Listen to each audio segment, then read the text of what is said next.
ボイストレーナーのつるさんです。皆さんいかがお過ごしでしょうか。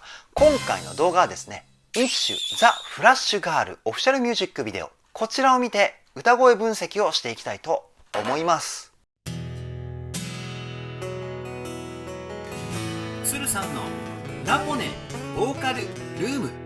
さあ、iSSUの待望のですね、2曲目のミュージックビデオでしょうか。ザ・フラッシュガール。いや、本当に楽しみにしておりました。そしてそんなiSSUなんですけれども、セカンドシングルがですね、11月の13日にリリースされます。タイトルが I Welcome Stranger セカンドiSSUというタイトルでございます。そちらのメイン曲がザ・フラッシュガールってことかな。前回のデビュー曲コネクトもね、カップリングの曲も素晴らしかったし、iSSUの CD 今作もですね、外れ曲なしという内容なのではないでしょうか。とっても楽しみですね。そして今回のザ・フラッシュガールはミュージックビデオということでですね、どのような魅力をiSSUが見せてくれるのか、こちらも非常に楽しみです。今回歌声分析をする動画まだ見ていない方は概要欄にリンク貼っておきますので、ぜひクリックして見てみてください。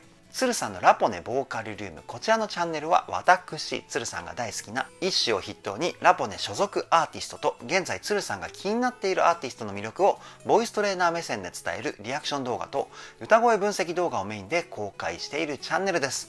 今の話を聞いて気になった方はぜひチャンネル登録、高評価よろしくお願いします。それでは早速iSSUザ・フラッシュガールオフィシャルミュージックビデオ歌声分析 GO!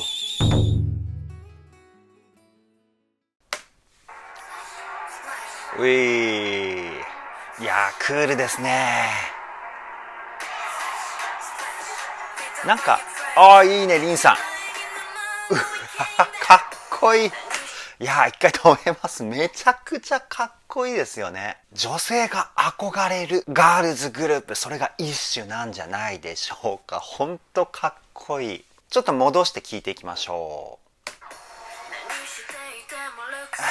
う。いいね。このね、女性にしてはかなり低音域かなっていうふうに思います。そこに対してしっかりと肺の中の響きをですね、うまく使ってものすごくセクシーなね声質をチョイスしてリンさん歌ってますよね。もう一回聞いてみましょう。ほらほら、次からほらほら、めちゃくちゃ低い声。多分ね、これ女性だと出しにくいぐらいの音域なんじゃないでしょうかね。で、さっき肺の中の響き、胸腔共鳴って言うんですけど、先にちょっと説明するんですけど、歌では代表的な3つの声を響かせるポイントがあります。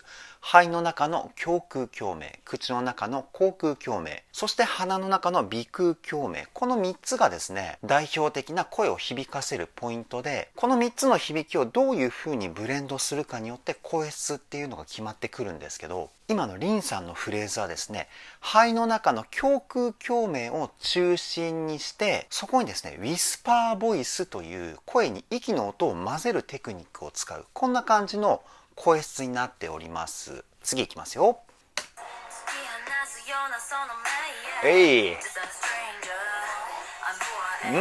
で、ここのゆうきさんのポイントはですね、リンさんとはまた違う声質をチョイスしてます。こうかっこいいんだけど可愛らしいような雰囲気もありますよね。この可愛らしい声の成分っていうのは先ほど言った3つの中から鼻の響き、鼻腔共鳴ですね。簡単に言うと歌声にですね、少しだけ鼻声のニュアンスをプラスしています。もう一回聞いてみましょう。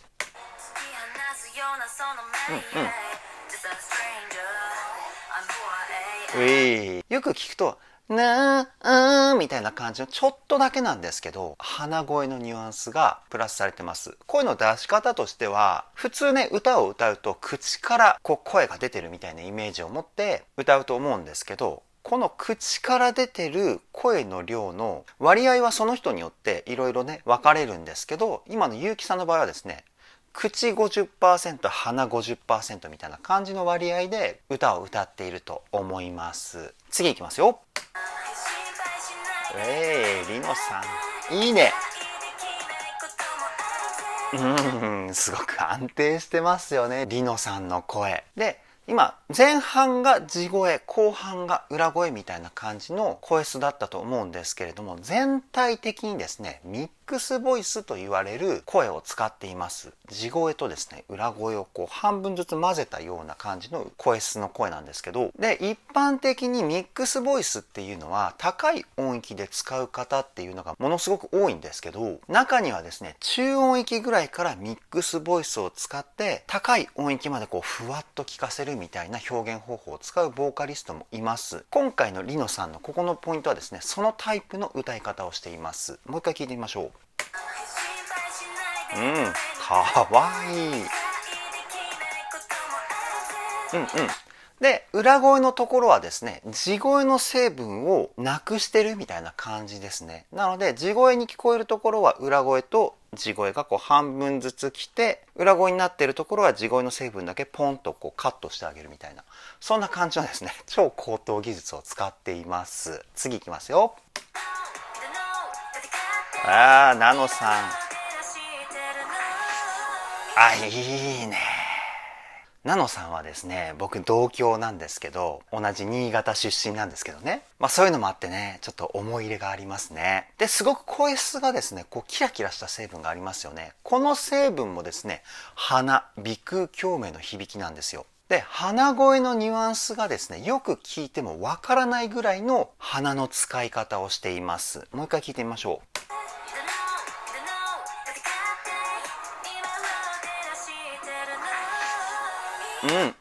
で、ノーのところだけウィスパーボイス、息の音を混ぜた声質をチョイスしています。次いきますよ。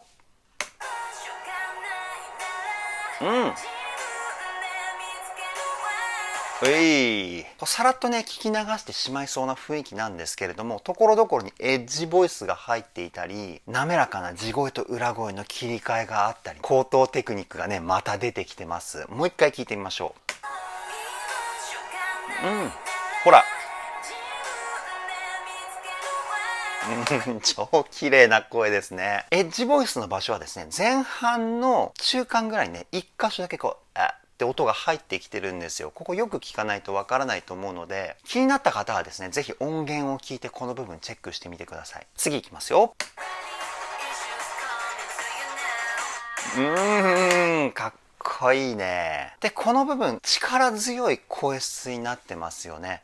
で、力強い声質、これどうやって表現するかっていうと、声を出す方向をですね、前の方向をイメージして出す。これがですね、無理なく力強いっていう雰囲気を表現できる歌い方です。結構多いのが力強い声を出したいから大きい声を出してしまうとか、体に力を入れてわーっていう風に歌ってしまうっていうタイプのボーカリスト結構いるんですけど、これをやってしまうとやっぱりねどうしても声質がきつそうに聞こえてしまいます。で、今のポイントっていうのは女性の中音域ぐらいの音域なので、力を入れて歌ってしまうとものすごく辛そうな声質になってしまうんですよね。なのでこういうポイントはですね、声を出す方向を変えてあげることによって声質に力強さを乗せてあげるっていうテクニック、これが有効なんです。もう一回聞いてみましょう。ほらほら Do you know のあたり、この辺はね声をね前に出してますね。で、声を今度後ろに引くようなイメージを持って歌を歌うと柔らかい感じの声質に変化します。声を出す方向によってもだいぶ声質変わってきますので、ぜひねカラオケとか行って試してみてください。次いきますよ。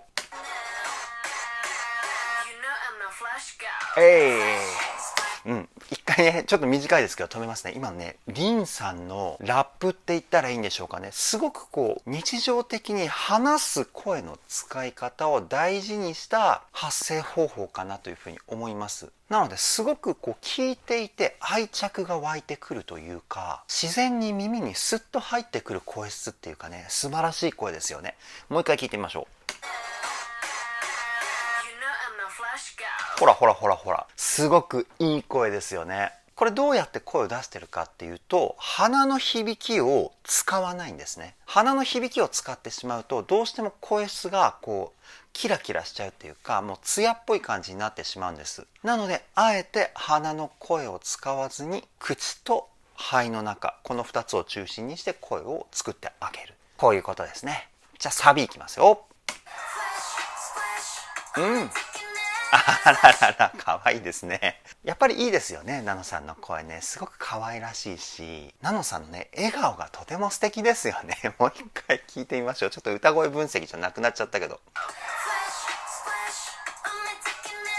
ほらほらほら、めちゃくちゃ可愛いんですけど、実は歌でリズム感をめちゃくちゃ表現するテクニックを使っていて、全体的にですね、一つ一つの音をスタッカートと言われる音を短く切るというテクニックを使ってます。タッタッタッタッタッターみたいな。タラララララってやるとリズム感が表に出てこないんですけど、全体的に切るとリズム感が出てきます。タッタッタッタッタッター。こうね、グッグッって一つ一つの音がこうブレーキが効いたような感じがして、そのブレーキの後の音が疾走感が出るんですよね。音が強くなるというか。でもスタッカートだから止まって一瞬疾走感が出てまた止まって。でまた一瞬疾走感が出てみたいなフレーズのつながりになって、で最後の音で落ち着いて聴けるみたいな、細かく分析するとね、こういう感じのフレーズになってるんですけど、もう一回だけ聞いてみましょ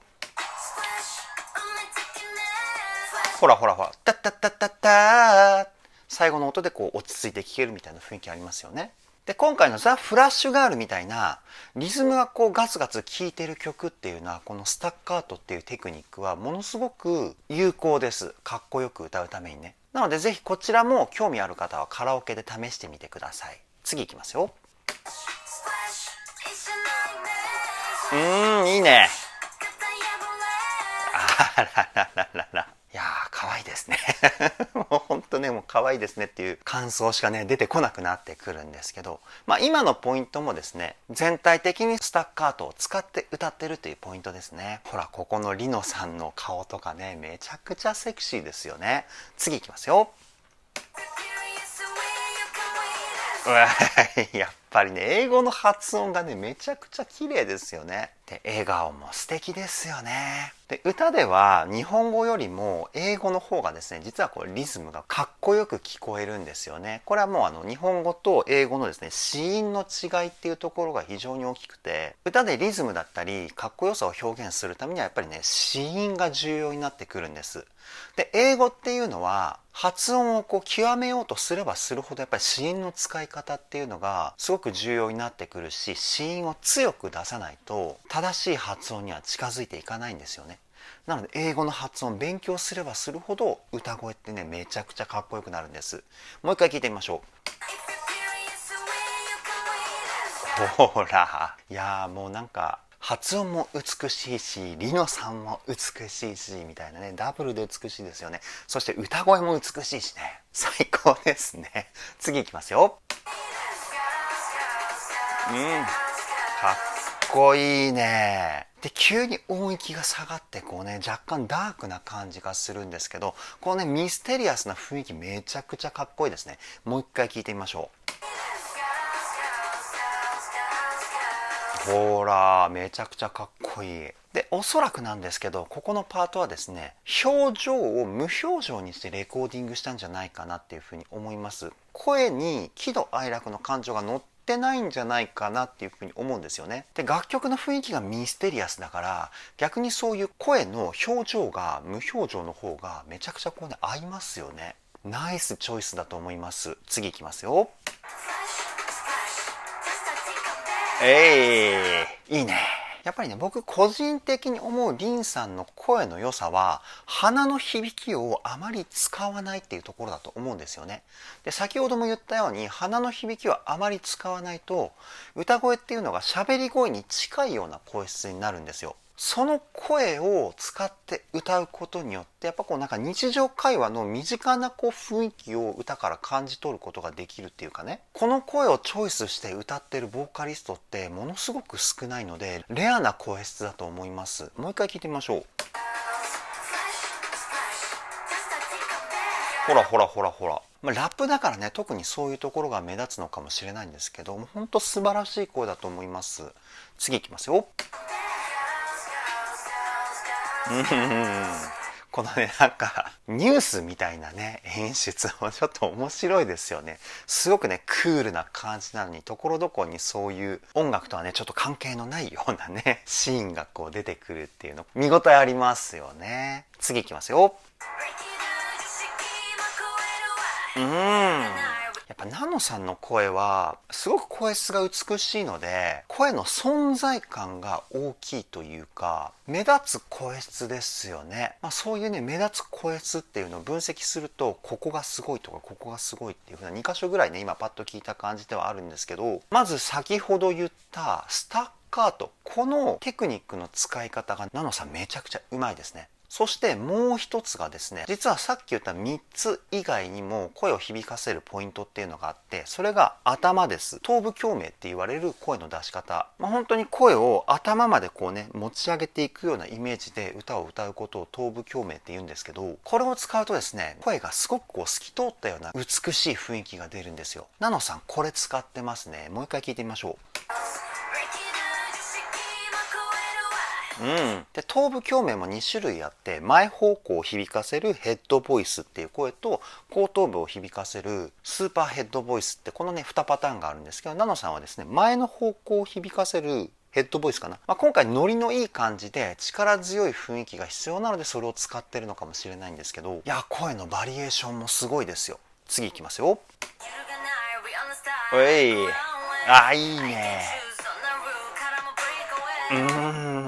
いいですね。ゆうきさんのラップかっこいいですよね。めちゃくちゃかっこいい。やっぱ子音の使い方がすごくかっこいいのかなっていうふうに思います。先ほども言ったようにラップでは特にそういうところが分かりやすく出ちゃうんですよね。子音を意識して歌えばかっこよくなるし、子音を意識しないとかっこ悪くなっちゃうみたいなね。ゆうきさんの子音の使い方も絶品ですよ。もう一回聞いてみましょう。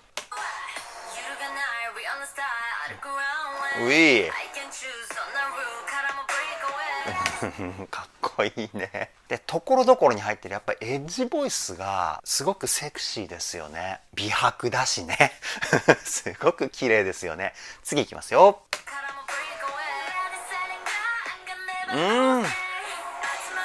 すごくねいい意味で軽い声が心地いいですよね。この辺はさっき1番でリノさんのところで言ったミックスボイス、ナノさんも今のポイントはこのミックスボイスを使って声のふわっとした雰囲気を出してます。もう一回聞いてみましょう。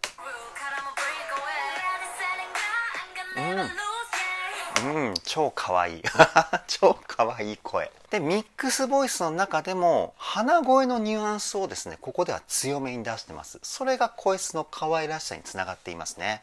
次いきますよ。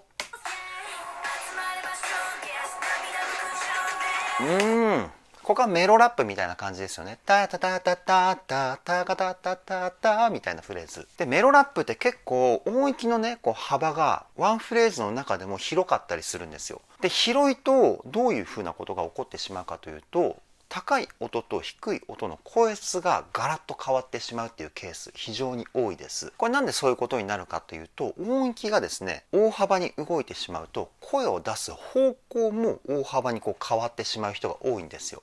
例えば高い方は45度の方向に向かって声を出しているけど、低いところを歌う時は下に向かって出すようなイメージを持っちゃうとかね。でここの幅が広がってしまうと声質ってものすごく変化してしまいます。上に上げれば上げるほど声質って軽い感じとか細い感じになりますし、下に下げれば下げるほど太い感じになるんですけど、でこの話を聞いてピンときた方いると思います。じゃあ同じ声質で幅広い音域を歌うためにはどうすればいいのかっていうところをこれから説明するんですけど、そうです。低い音も高い音も同じ方向に向かって声を出すと声質の変化っていうのが起こらないんですよね。厳密に言うと1オクターブとか2オクターブとか広い音域になると多少変わってくるんですけど、今のフレーズぐらいの音幅だったら声質って全く変わりません。今ねそのテクニックを使っているポイントでした。もう一回聞いてみましょう。タラララララ、ここの1箇所だけでしたね。大変失礼しました。で、ここの1箇所だけでも結構音幅があるんですけど、先ほど言ったように声を出す方向をですね、統一してあげることによって音が下がってもそこまで声質が変化しないっていうところにつながっています。じゃあ次いきますよ。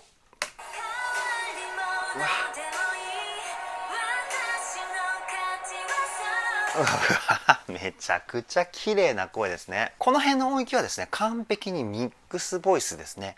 で、声の張り感はあるのに、声質の美しさが変わってないですよね。これはですね、体の使い方がすごく影響があるんですけど、よく歌では腹筋を使って声を出せとか腹から声を出せとかいう言葉、多分ね皆さん聞いたことあると思うんですけど、この声はですね腹筋を使って出さない方が近い声を出すことができます。じゃあどこを使うんだ。これね背中の筋肉なんですね。腰の筋肉っていうか、まず大前提としては腹式呼吸っていう歌で一番ね基本的な呼吸法で息を吸います。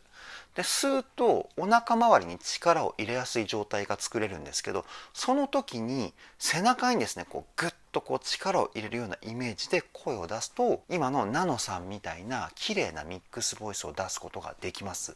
でこれ逆に腹筋に力を入れるとどっちかっていうとこうねロック系の力強いようなミックスボイスになっちゃうんですよ。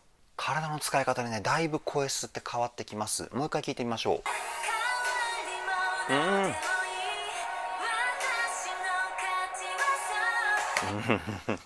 もう本当にいい声で、声を出してる感覚としては8割方裏声って感じですね。さっきの体の使い方で裏声を出すとですねミックスボイスになりやすいです。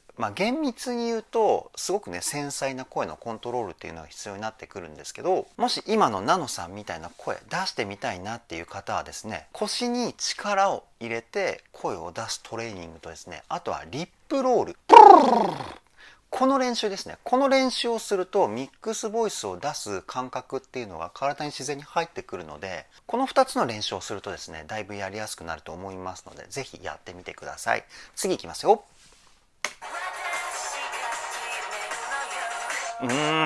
かっこいい声だね。最後は誰の声だろう。ゆうきさんかな、りのさんかな。めちゃくちゃかっこいい声だった。でここでもやっぱり子音の発音の仕方がものすごく前に出てますよね。もう一回聞いてみましょう。ほらほらほら、私がみたいな感じでこう子音がねすごく出てますよね。この子音があるからこそこのねかっこいい雰囲気っていうのが表現できてるんですね。次いきますよ。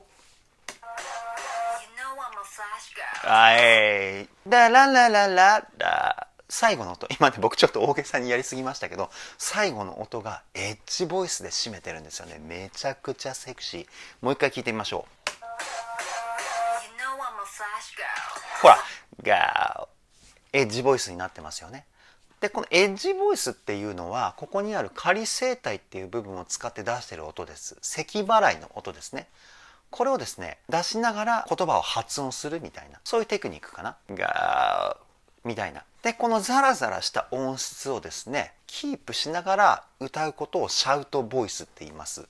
使ってる期間はですね両方一緒なんですね。このノイズ音だけ使うかそこに声を乗せるか、この違いによって名前が変わってきます。次いきますよ。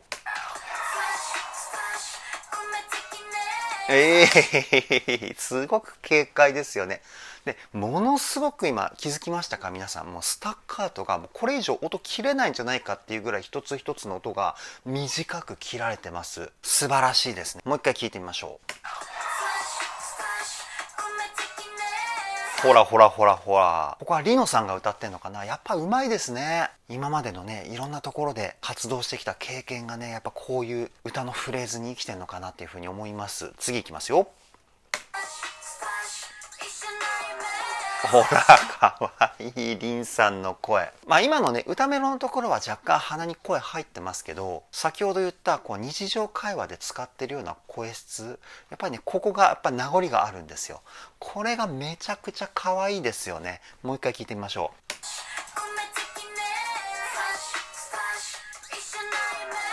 ほらほらほらほら、なんかこう癒されますよね。いやーいい声だ。次いきますよ。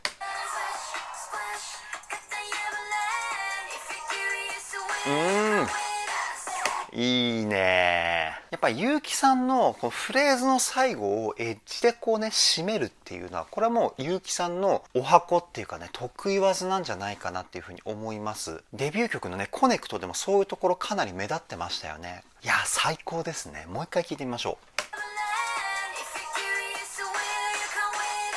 ほらほらだー最後のところねあーってなってましたよね。めちゃくちゃかっこいいですよね。次いきますよ。ういお長いですね。パートがねこうワンフレーズワンフレーズ来るのかなと思ったんですけど C メロだからってことですかね。もう2フレーズそのままナノさんが歌ってるみたいなシーンでしたね。で今までの美しい感じじゃなくてこうセクシーな感じの歌い方になっていたと思います。本当に表現の幅広いですよね。もう一回聞いてみましょう。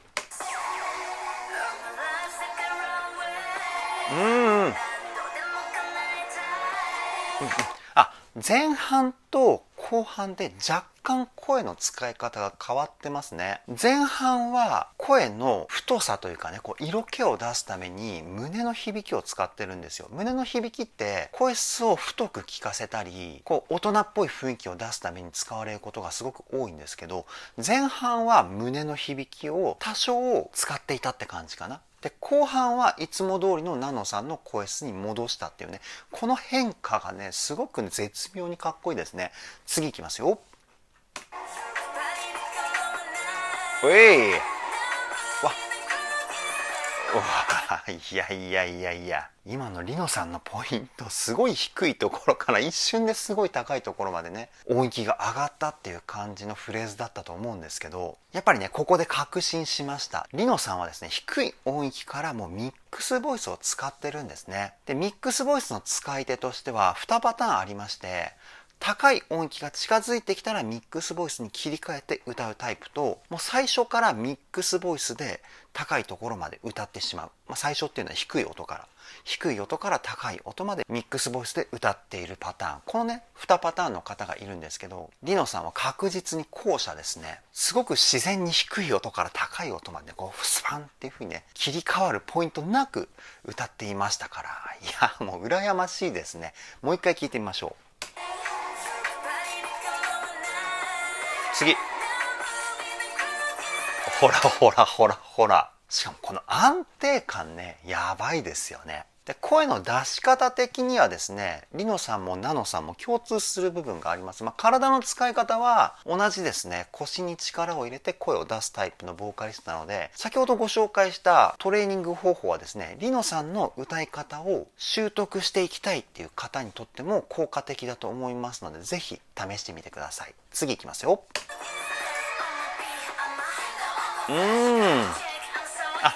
なるほどね。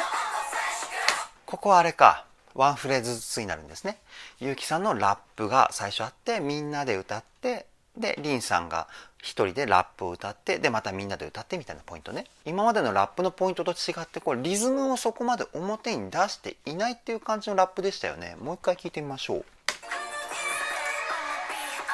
ほらなるほど。全体的にスタッカートを入れるというよりもタンタンタンタタ、ここのタンタン、この間に休符が入ってるんですね。言葉でいうとこのちっちゃいつです。トラックとかやっぱりとか、このちっちゃいつが入っていて、大事なところにはしっかりリズムを聴かせるようにそうやって休符を入れて、で休符を入れた後の音っていうのはアクセントと言われる強い音に変わりますので、そうやってリズム感を表現していたポイントですね。これゆうきさんとりんさんもね全く同じようなリズムの捉え方をしていました。次いきますよ。おいいいね。でリノさんとナノさんのところはですね、休符のポイントは同じなんですけど、ゆうきさんとりんさんのところと全体的に若干なんですけどスタッカート感がこう乗ってきているかなというふうに思います。次のセクションにこう移るためのこう勢いをつけるためにそういうテクニックを使っていたのかなというふうに僕は推測します。もう一回聞いてみましょう。ほらほらいいね。で最後はねリンさんで締めるっていうポイントですね。やっぱりリンさんの声は僕は歌ももちろんねものすごく大好きなんですけど、ラップでこそこう生きてくる声質なんじゃないかなというふうに思います。今現段階ではね、これからどうなってくるかわからないですよ。あくまでね僕の見解なのでね。でもこのね声での歌声もねめちゃくちゃ聞きたいですよね。次いきますよ。ういかっこいい。いいね。ブレイクからの、ラップは歌ってますけど、くくり的にはダンスブレイクみたいな感じなのかな。めちゃくちゃかっこいいですね。続きいきますよ。ういわ、かっこいいわ。かっこいいね。このガツガツした感じも一種の魅力ですよね。いやー素晴らしいグループです。続きいきますよ。ここに行くわけだ。あららららららら。ゆうきさん素敵ですね。今ね素の感想が出てしまいましたけど、いやーもう一種はみんな素敵です。続きいきますよ。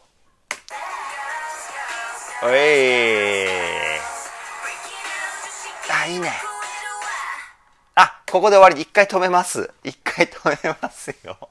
なんかもう見入っちゃったら終わっちゃった感じになってしまいました。なんか最後閉まらない感じになってしまいましたね。ちょっともう一回戻して最後まで見てみますね。すいません。かっ